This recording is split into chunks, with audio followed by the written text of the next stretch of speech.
guys, the third part of this, which is really the application of the screen, which seems the tricky bit, but one of the reasons why we have these, the whole thing is flexible, is to be able to bend the wings out to straighten it. As it becomes straighter, it hits the whole profiles much easier and then springs back to create the tension that we need.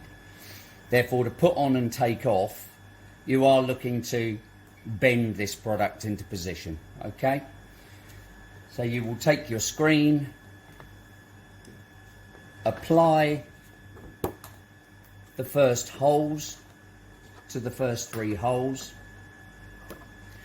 leaving the last one looking very tight there.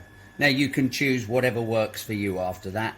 That is to pull straight and straighten and clip on, or turn, lean against a bench, but basically as it straightens it will become apparent and easy that it slots in.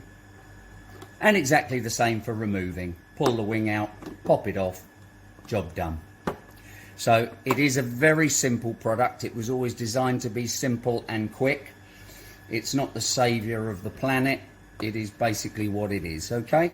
So again, when someone's maybe got more hair, as with my current model, you use exactly the same principle as shown just then. So that is to place it over the back, pull the ponytail or whatever it is you got back there through, and simply roll forward. End of job. Reminder, not using 2 hands to pull this thing about.